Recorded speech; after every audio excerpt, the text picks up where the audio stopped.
Hello everyone. পাকিস্তানের বর্তমানে যে একজন এক্স আইএসআই অফিসার অর্থাৎ চিফ ছিলেন যিনি, তাকে গ্রেপ্তার করা হয়েছে। কি এর কাহিনী, আইএসআই কি, সমস্ত কিছু আজকের ভিডিওতে আমরা আলোচনা করব। তো চলো আজকের ভিডিওতে আমরা দেখে নিই যে এক্স আইএসআই অফিসারকে কি কারণে অ্যারেস্ট করা হয়েছে। আর যখন তোমরা এই বিষয়টা শুনবে তোমরা নিজেরাই হয়তো হতবাক হয়ে যাবে যে এইরকম ঘটনা একজন আইএসআই চিফের কাছ থেকে কিভাবে প্রাপ্ত হতে পারে, পাকিস্তানের মতো দেশে হয়েছে এটা। তো চলো আজকের ভিডিওতে আমরা সেটা সমস্ত কিছু দেখে নিই।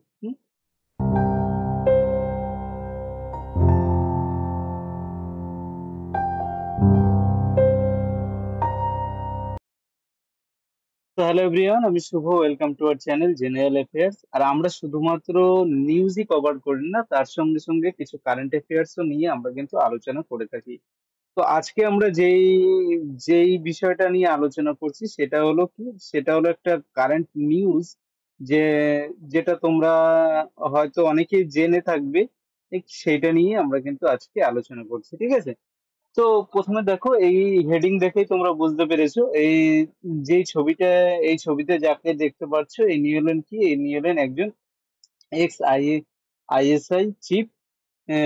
যিনি হলো কি করেছিলেন, যিনি হলো যখন তালিবানরা টেক ওভার করে নেয় অর্থাৎ আফগানিস্তান, সেই সময় কিন্তু তিনি কাবুলে গেছিলেন, কারণ তিনি নিমন্ত্রিত ছিলেন। ইনি হলেন কে, ইনি হলেন লেফটেন্যান্ট জেনারেল ফেইজ হামিদ। কে, এনার নাম হলো ফেইজ হামিদ। এই যে এই ছবিটা তোমরা দেখতে পাচ্ছ, এটা হলো lieutenant lieutenant general phase Hamid, একজন আইএসআই চিফ।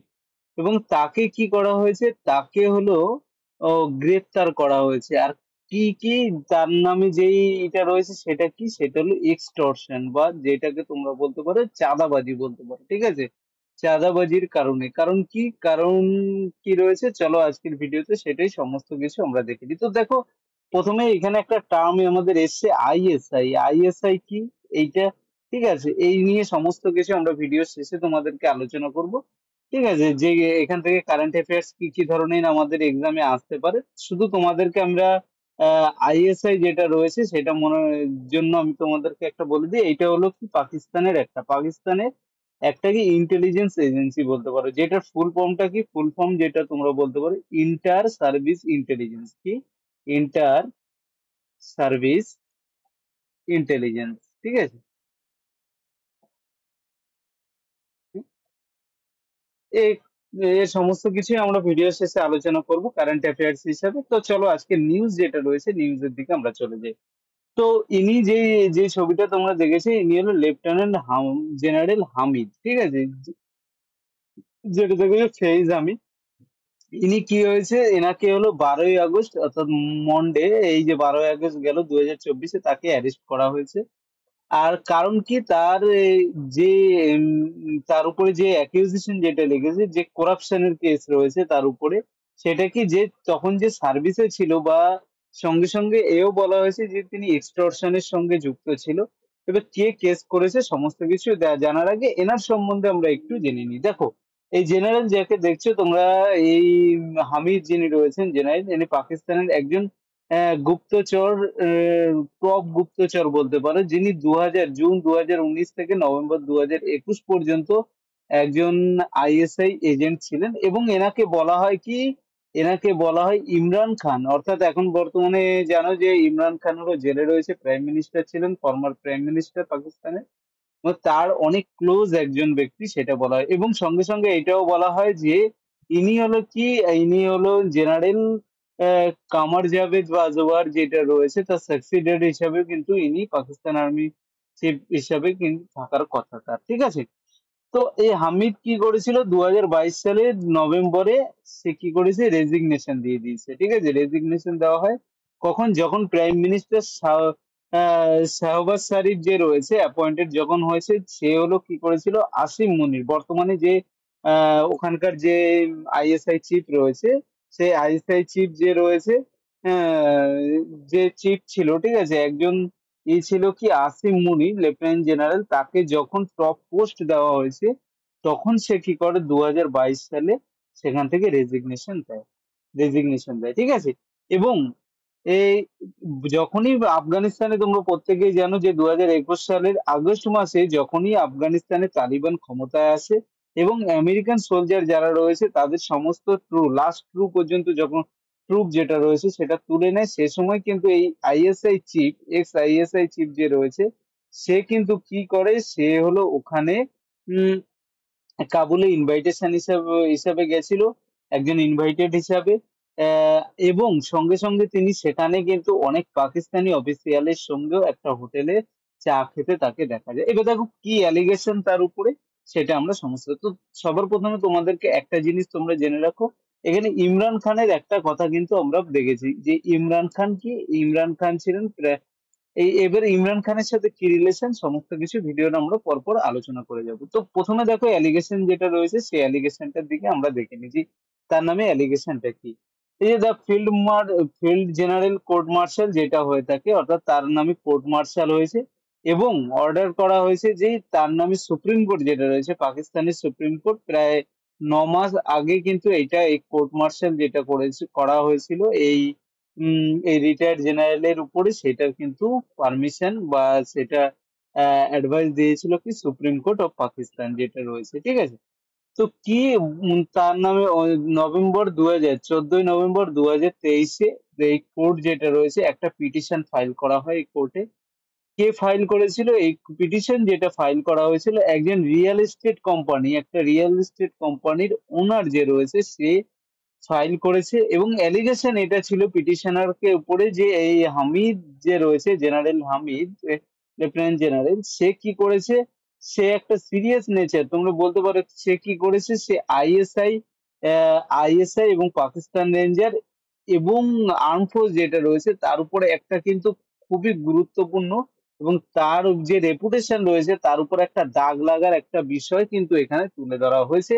যেই সিরিয়াস একটা কেস এর উপরে করা হয়েছে, এটা যদি ট্রু হয়ে থাকে তাহলে কিন্তু অবশ্যই, তাহলে কি আইএসআই, পাকিস্তান রেঞ্জার এবং যে আর্ম ফোর্স রয়েছেন এবং ফেডারেল গভর্নমেন্ট তার একটা রেপুটেশনের উপর বড় দাগ পড়ে যায়। এবার কি বলা হয়েছে, একটা 3 জনের জাজের একটা বেঞ্চ তৈরি করা হয়েছিল যেখানে চিফ জাস্টিস অফ পাকিস্তান ছিল কে, কোয়াজি ফায়েজ ঈসা, এবং তিনি বলেছেন যে এই কেসটাকে ফেলে রাখা যাবে না, ঠিক আছে, এবং খুব তাড়াতাড়ি এটার এই যে নিউজটা দেখছো তোমরা ডনে, এটা প্রকাশিত হয়েছিল। তো এবার পিটিশনার যে রয়েছে, পিটিশনার হলেন মইজ আহমেদ খান। ইনি কে, ইনি হলেন একজন টপ সিটি হাউজিং স্কিম যেটা রয়েছে, অর্থাৎ একজন রিয়েল এস্টেট ওনার এবং একটা প্রাইভেট হাউজিং সোসাইটি, ঠিক আছে, যেটা হলো চৌকি হামিদান এরিয়াতে রয়েছে ইসলামাবাদে, তার একজন টপ সিটি হাউজিং স্কিম বলে একটা রয়েছে রিয়েল এস্টেট কোম্পানি, তার ওনার মইজ আহমেদ খান, তিনি কিন্তু এই এক্সটর্শনের কেস করেছে এই হামিদের নামে।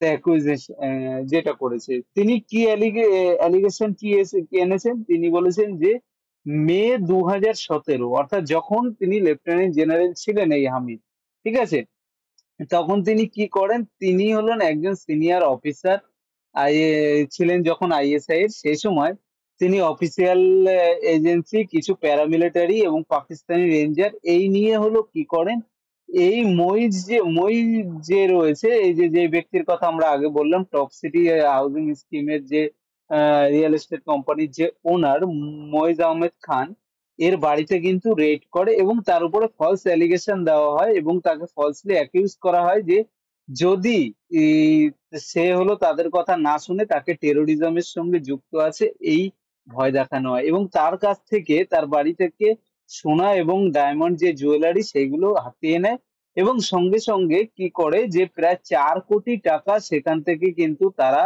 নিয়ে যায়। কার নামে এইটা এসছে, এই যে কেসটা যেটা আসছে সেটা হলো কি, এই নাদিম হামিদ যেটা রয়েছে, হামিদ অর্থাৎ আইএসআই চিফ, তার নামে এই অ্যালিগেশন করা হয়েছে এবং সঙ্গে সঙ্গে তিনি এও অ্যালিগেশন করেছেন যে 4 কোটি টাকাই শুধুমাত্র নয়, তার সঙ্গে সঙ্গে কোনো একটা প্রাইভেট টিভি নেটওয়ার্কের প্রায় কয়েক মাসের জন্য যেই স্পন্সর করতে তাকে বাধ্য করা হয়েছিল এবং এই যে ডিলটা হয়েছিল সেটা ব্রোকার করেছিল কে, মধ্যস্থতা করেছিল হামিদের ভাই সর্দার নাজাব, কি সর্দার নাজাব ইনি করেছিলেন।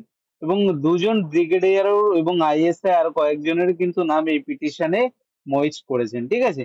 তাহলে একটা কত বড় এলিগেশন, আর এটা যদি সত্যি হয় তোমরা ভেবে দেখো যে একজন আর্মি চিফ হয়ে, একজন আইএসআই চিফ হয়ে সে কি করে বেড়াচ্ছে, মানে পাকিস্তানের মতন একটা দেশে যে কি এক্সটর্শনের মতো কাজ করে বেড়াচ্ছে। মানে একটা কতটা নিন্দনীয় একটা ব্যাপার যে একটা দেশের আর্মি চিফ সে এইভাবে এক্সটর্শনে কেস করছে। যদি এটা প্রুভ হয়ে থাকে তাহলে কতটাই নিন্দনীয় একটা ব্যাপার। এবারে প্রশ্ন আসছে যে তার উপরে তাহলে হামিদের উপরে কি ধরনের অ্যাকশন নেওয়া হয়েছে এবং বর্তমানে হামিদ কোথায় আছে, একটা তো প্রশ্ন চলেই আসে আমাদের। সে প্রশ্নটা হলো এপ্রিল 2024-এ যখন কোর্ট এনকোয়ারি হেড করেছিল মেজর জেনারেল অফ পাকিস্তান আর্মির যে মেজর জেনারেল রয়েছে তিনি, এবং এই লেফটেন্যান্ট হামিদ যেটা রয়েছে তাকে এবং এভিডেন্স যে অ্যাকুমুলেট করা হয় এই তার উপরে, এবং তাকে কোর্ট মার্শাল করা হয়। এবং এরপর একটা প্রেস রিলিফে কিন্তু এইটাও বলা হয় যে সুপ্রিম কোর্টের পাকিস্তানি যে সুপ্রিম কোর্ট রয়েছে তারা এই পুরো কি ডিটেল কোর্ট এনকোয়ারিটা কিন্তু পাকিস্তান আর্মি করেছে, ঠিক আছে। এবং শুধুমাত্র এইটাই নয়, এবং টপ সিটি যে কেসটা রয়েছে লেফটেন্যান্ট হামিদের ক্ষেত্রে, এবং যে কমপ্লেনটা করা হয়েছিল সেটা কারেক্টনেসটা কতটা সেটা কিন্তু তারা খতিয়ে দেখছে, ঠিক আছে, এখান থেকে করে দেখছে। এবং সঙ্গে সঙ্গে এইটাও বলা হয়েছে যে পাকিস্তান আর্মি অ্যাক্ট অনুযায়ী যদি এই কেসটাকে সম্পূর্ণ প্রুভ হয়ে যায় তাহলে লেফটেন্যান্ট জেনারেল ফেজ হামিদ যে রয়েছে তার উপরে অ্যাকশন কিন্তু ইনিশিয়েটেড করা হবে, ঠিক আছে। এবারে এই যে রিটায়ার্ড জেনারেল রয়েছে তাকে বর্তমানে কি করা হয়েছে, তাকে অ্যারেস্ট করা হয়েছে। যদিও জেনারেল সিভিলিয়ানের মতো তাকে অ্যারেস্ট করা হয়নি, তাকে একটা ঘরবন্দি করে রাখা হয়েছে এবং সেখানে কিছু আর্মি অফিসার এবং রাওয়ালপিন্ডিতে তাকে কিন্তু ঘরবন্দি করে রাখা হয়েছে এবং সেখানে কিছু আর্মি অফিসার এবং ট্রুপ সেখানে কিন্তু অ্যাপয়েন্ট করা হয়েছে তাকে গার্ড করার জন্য। এবার প্রশ্ন আসে, তাহলে চলো আমরা বিষয়টা জেনে নিই যে এই যে হামিদ রয়েছে তার যে মিলিটারি ক্যারিয়ারটা সেই ক্যারিয়ারটা সম্পর্কে আমরা ফার্স্ট জেনে নিই যে কি। হামিদ যে রয়েছে সে হলো কি করা হয়েছিল, তাকে বালুচ রেজিমেন্ট যেটা রয়েছে, তোমরা বালুচিস্তানের নাম শুনেছো, এই বালুচ রেজিমেন্ট যেটা রয়েছে সেই পাকিস্তান আর্মি 1987-তে কিন্তু এই হামিদ কিন্তু ফার্স্ট বালুচ রেজিমেন্টে জয়েন করে। এবং তিনি কি করে তিনি হলো যে জেনারেল শাহির শামশাদ মির্জা, একজন পাকিস্তানের খুব নামকরা একজন জেনারেল, যিনি ছিলেন কি চিফ অফ স্টাফ কমিটির যে চেয়ারম্যানও ছিলেন, তার কিন্তু কোর্সমেট বলতে পারো, মানে তার ক্লাসমেট বা কোর্সমেটও কিন্তু বলা যেতে পারে এই হামিদকে, ঠিক আছে। এই হামিদ কি 56 ব্যাটালিয়ন যেটা রয়েছে বালুচ রেজিমেন্টে সেখানে তিনি কি করেছিলেন, সেখানে তিনি কাজ সার্ভ করেছিলেন এবং এরপর প্রমোশন হয়ে তিনি কি মেজর জেনারেল হন এবং command 16 infantry division in Pano Aqil south অর্থাৎ দক্ষিণ সিন্ধ যেটা রয়েছে সেখানে। এবং সে পরে কি হয়, পোস্টেড হয় আইএসআই এর একজন ডিজি কাউন্টার ইন্টেলিজেন্স হিসাবে, ঠিক আছে। আইএসআই এর ডিজি কাউন্টার ইন্টেলিজেন্স হিসাবে কিন্তু তিনি সেখানে পোস্টেড হন, ঠিক আছে। কিন্তু এই হামিদের নামে এর আগেও অনেক কেস রয়েছে, যে 2017 সালে একটা ধর্ণা করা হয়েছিল যেটা বারেলভি ইসলামিক পার্টি তাহরিক লাবাইক পাকিস্তান যেটা রয়েছে যেটা তোমরা জানো একটা উর্দু ওয়ার্ড, ঠিক আছে, তেহরিক ই লাব্বাইক পাকিস্তান যেটা রয়েছে সেখানে যে ধর্ণা করা হয়েছিল সেই হিসাবে কিন্তু তাকে অ্যাকিউজ করা হয় হামিদকে, কারণ বলা হয়েছে কি সে এলো এই ফায়জাবাদে যে একজন প্রায় 3 সপ্তাহ ধরে যে একটা ধর্ণা হয়েছিল, যেটা পাকিস্তানি ক্যাপিটাল যেটা রয়েছে রাজধানীকে কিন্তু অনেকটাই কি ক্ষমতাহীন করে দিয়েছিল। সেটাকে বলা হচ্ছে কিন্তু যে এই হামিদই হলো এইটাকে প্রথম কি করা হয়, তার নামে অ্যাকিউজ হয় যে সে এইটাকে চালিয়েছিল। এই সময় তার নামটা কিন্তু খুব হাইলাইট হয়ে থাকে। এরপর কি হয়, প্রমোশন র্যাঙ্ক হয়ে সে লেফটেন্যান্ট জেনারেল হয়েছিল হামিদ। এবং এবং পরে কি হয়, তোমরা যেটা জানো অ্যাডজুটেন্ট জেনারেল যেটা বলা হয় এবং জেনারেল হেডকোয়ার্টার পাকিস্তান আর্মিতে 2019-এর জুনে তিনি কিন্তু প্রমোটেড হন। এবং 3 মাস পরে তিনি হলো একজন আইএসআই এর ডিজি হন এবং কি এই জেনারেল আসিম মুনির যিনি রয়েছে এই আসিম মুনিরকে রিপ্লেস করে হন। এখন আবার কি, এবার দেখো আমরা নিউজের প্রথমেই বলেছিলাম তোমাদেরকে একটা কথা যে যখন তিনি কখন রেজিগনেশন দিয়েছিলেন, যখন এই আসিম মুনিরকে কি হয় টপ লেফটেন্যান্ট জেনারেল বানানো হয় শেহবাজ শরীফের টাইমে, তখন তিনি কিন্তু রেজিগনেশন দিয়ে দেয়। আবার এই আসিম মুনিরকেই কিন্তু সে রিপ্লেস করে নিজে হয়েছিলেন একজন আইএসআই এর ডিজি হয়েছিলেন, ঠিক আছে। এবারে ইমরান খান কিন্তু এরপরে তাকে কি করা হয়, সেখান থেকে ট্রান্সফার করা হয়। কিন্তু ইমরান খান যখন প্রাইম মিনিস্টার ছিলেন, তখন তিনি জুলাই ইলেকশনে, কারণ বলা হয় যে এই আর্মি চিফ যে রয়েছে ইমরান খানের প্রাইম মিনিস্টার হওয়ার পিছনে তার একটা বড় হাত রয়েছে। কারণ কি, তিনি 2018 সালে যখন ইমরান খান যেতে, তার পিছনে খুব ব্যাকিং করেছিল, ঠিক আছে, এই আর্মি। হামিদকে কি করা হয়, কনসিডার করা হয় আর্মি চিফ জেন বাউজার যেটা রয়েছে, তিনি হলো এই আর্মি চিফ জেন বাউজার যেটা রয়েছে, যিনি ছিলেন, তার হলো কি খুব ক্লোজ হিসাবেও কিন্তু কনসিডার করা হয়। কিন্তু এই বাজওয়া যে রয়েছে, এই বাজওয়াই কিন্তু পরে রিমুভ করে দেয় ডিজিআইএসআই কে অক্টোবর 2021-এ। এবং তাকে কি করা হয়, সেখান থেকে GOC-11 কর্প পেশোয়ারে তাকে পাঠিয়ে দেওয়া হয়। যদি ইমরান খানের খুব ক্লোজ ছিল, সেজন্য ইমরান খান কি চেয়েছিলেন, ইমরান খান এইটাকে আটকাতে চেয়েছিলেন, কিন্তু পরে অপোজিশন এই ট্রান্সফারটাকে রুখতে চেয়েছিলেন, কিন্তু পরে তিনি আর অতটা বেশি চেষ্টা করেননি। এবং আগস্ট 2022-এ কি করা হয়, হামিদকে আবার রিমুভ করা হয় সেই পোস্ট থেকে, এবং GOC-31 কর্পস যেটা রয়েছে, অর্থাৎ গুজরানওয়ালা, সেখানে তাকে কি করা হয়, তাকে সেখানে ট্রান্সফার করে করে দেওয়া হয় যতদিন তিনি রিটায়ার্ড না হয়েছেন, ঠিক আছে। তো তার ততদিন পর্যন্ত তিনি কি কোথায় কাজ করেছিলেন, GOC-31 কর্পস অর্থাৎ গুজরানওয়ালাতে তিনি কাজ করেছিলেন। তবে জেনারেল বাজওয়া হিমসেলফ মানে বলতে পারে সে নিজেই কি করে এসে কারেন্ট মিলিটারি এস্টাবলিশমেন্টে একটা কিন্তু ক্রসিয়ার বলা যেতে পারে। এবং তিনি কিন্তু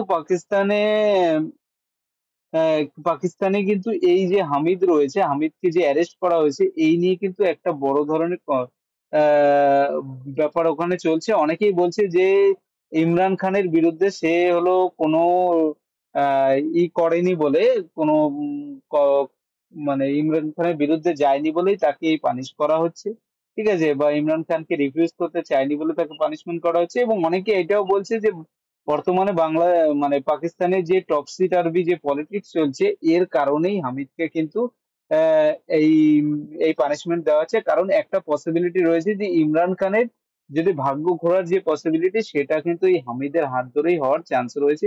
এই জন্য হামিদকে ফাঁসানো হচ্ছে, এইরকম একটা কিন্তু প্রশ্ন এসছে। এখন প্রশ্ন আসছে যে এই যে পাকিস্তান আর্মি যেটা রয়েছে, সেটা যে কত হলো এই সিনিয়র অফিসারদের এর আগেও কতজনের উপরে এরকম কেস করেছে, ঠিক আছে।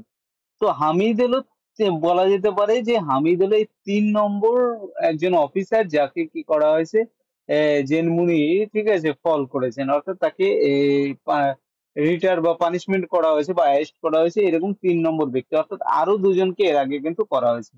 April 2024-এ lieutenant general Aimun Billal সাবদার যে রয়েছে, তাকে GOC-1 কর্পস স্টেশন যেটা রয়েছে মাংলা পাঞ্জাব, তাকে কি করা হয়, ফোর্স করা হয় রেজিগনেশন দেওয়ার জন্য। অর্থাৎ 24শে এপ্রিলে রেজিগনেশন দেওয়ার জন্য তাকে কিন্তু বাধ্য করা হয়। এছাড়া ISI রেকর্ডেড, ঠিক আছে, কারণ বলা হয় যে ISI যে যখন কোনো হয়েছিল, সৌদি আরবে যখন গেছিলেন, তখন বলা হয় তিনি ISI এর হয়ে কিছু ক্রিটিক্যাল কমেন্ট করেছিলেন, এই কারণে তাকে কি করা হয়, তাকে রেজিগনেশন দিতে বাধ্য করা হয়েছিল। এবং লেফটেন্যান্ট জেনারেল সাফদার, কারণ বলা হচ্ছে যে এই লেফটেন্যান্ট জেনারেল যে সাফদার রয়েছে, ইনি কিন্তু 2025 সালে জেন মুনির যে রয়েছে তার রিটায়ারমেন্টের পরে কিন্তু তার জায়গা নিতে, অর্থাৎ আর্মি চিফ হিসেবে 2025 সালে কিন্তু তার হওয়ার কথা ছিল, কিন্তু তাকে কি করা হয়, তাকে ফোর্সফুলি রিটায়ার করে দেওয়া হয়েছে, ঠিক আছে। এবার এছাড়াও দেখো, মে 2023-এ লেফটেন্যান্ট জেনারেল সালমান ফায়াজ ঘানি যিনি রয়েছেন, অর্থাৎ GOC-4 কর্পস যেটা রয়েছে লাহোরে, তাকেও কিন্তু ফ্ল্যাগ স্টাফ হাউসে, ঠিক আছে, তাকে স্যাক করা হয়েছিল। অর্থাৎ কাকে কাকে স্যাক করা হয়েছে, এক হলো লেফটেন্যান্ট জেনারেল সালমান ফায়াজ ঘানি, যাকে মে 2023-এ, এবং লেফটেন্যান্ট জেনারেল সাফদার, যাকে 2022 সালে, এবং 2024 সালে, এবং সঙ্গে সঙ্গে এইটা দেখতে পাচ্ছে হামিদ যে রয়েছে, তাকেও কিন্তু এখানে করা হয়েছে। অর্থাৎ 3 জন অফিসিয়াল রয়েছে, যাদেরকে কিন্তু পানিশমেন্ট দেওয়া হয়েছে, এবং যাদেরকে স্যাক এবং সাসপেন্ড এবং ট্রান্সফার অনেক কিছু করা হয়েছে। এবং ডনের রিপোর্ট অনুযায়ী পাকিস্তানি মিলিটারি কোড যেটা করা হয়েছে, এই 3 স্টার এবং 2 স্টার জেনারেল এরকম রয়েছে, অনেককেই কিন্তু কনভিক্টেড করেছে, ঠিক আছে। 2019-তে এবং 1955 এই দুটো কেস হিসাবেই কিন্তু বলা হচ্ছে এই পাকিস্তানি যে মিলিটারি কোর্ট মানে 3 স্টার এবং 2 স্টার জেনারেলকে কিন্তু এই কারণেই হলো কনভিক্ট করেছে কি দুটো কেস, একটা 2019-এর আর একটা হলো 1995 এই কেসে। এবং সঙ্গে সঙ্গে বলা হচ্ছে যে অনেক মিলিটারি ফোর্স যারা রয়েছে, ঠিক আছে, তাদেরকে কিন্তু এইভাবে মিলিটারি ইন্ডিক্টেড করা হয়েছে, অর্থাৎ তাদেরকেও বাধ্য করা হয়েছে, ঠিক আছে। এবং আর অনেককেই কোর্ট মার্শাল করে জেনারেল অফিসার যারা রয়েছে তাদেরকেও কিন্তু রিমুভ করা হয়েছে, যেটা কি বাংলায় একটা ডন যে একটা নিউজ পেপার রয়েছে তার রিপোর্ট অনুযায়ী এটা কিন্তু বলা হয়েছে। তো দেখো আজকের এই নিউজে আমরা তো দেখে নিলাম, এবার সঙ্গে সঙ্গে আমরা যেটা জিনিস আমাদের জানা দরকার সেটা দেখো, আজকে নিউজ আমাদের যেটা এসেছে সেটা হলো আইএসআই রিলেটেড। আইএসআই কি? আমরা প্রথমেই তোমাদেরকে বলেছি যে আইএসআই এর ফুল ফর্ম কি। আইএসআই এর ফুল ফর্ম হলো ইন্টার সার্ভিস ইন্টার, এটা এক্সামে আসার মতন একটা প্রশ্ন, ঠিক আছে, ইন্টেলিজেন্স। ইন্টেলিজেন্স এটা কি? এটা হলো পাকিস্তানি একজন ইন্টেলিজেন্স এজেন্সি, যেটা হলো কি 1 জানুয়ারি, কখন তৈরি হয়েছে? 1 জানুয়ারি 1948 সালে, ঠিক আছে। এইটা কিন্তু ফার্স্ট তৈরি করা হয়েছিল 1 জানুয়ারি 1938 সালে। আর এখন এই ইন্টেলিজেন্স এজেন্সির যে লেফটেন্যান্ট জেনারেল রয়েছে সে কি নাদিম আঞ্জুম। এটা অতটা জানার দরকার নেই, তবুও যেহেতু আমাদের এটা এলো তোমরা জেনে নাও, নাদিম আঞ্জুম, ঠিক আছে। এরপর দেখো এছাড়াও এছাড়াও তোমাদের যেটা জানা জানা দরকার, যেহেতু পাকিস্তানি রিলেটেড আমরা করলাম, তো পাকিস্তান সম্পর্কে তোমাদেরকে কিন্তু কিছু জেনে দেওয়া জানা দরকার যে পাকিস্তান কি। পাকিস্তান যেটা রয়েছে এই পাকিস্তানের ক্যাপিটাল কি? তোমরা প্রত্যেকেই জানো ক্যাপিটাল হলো কি ইসলামাবাদ। হুম, এটা জানো, ঠিক আছে। প্রেসিডেন্ট কে রয়েছে বর্তমানে এখানকার? প্রেসিডেন্ট যে রয়েছে, প্রেসিডেন্ট রয়েছে আসিফ আলী জারদারি। এনার নাম শুনেছো তোমরা, নিউজে অনেক শুনে থাকবে, আসিফ আলী জারদারি। আর প্রাইম মিনিস্টার কে? বর্তমানে পিএম যিনি রয়েছেন, প্রাইম মিনিস্টার রয়েছেন, তোমরা একটু আগে আমরা আলোচনা করেছি, সেটা হলো শেহবাজ শরীফ। হ্যাঁ, শেহবাজ শরীফ, ঠিক আছে। এটা তো তোমরা জেনেই গেলে এই সম্পর্কে, ঠিক আছে।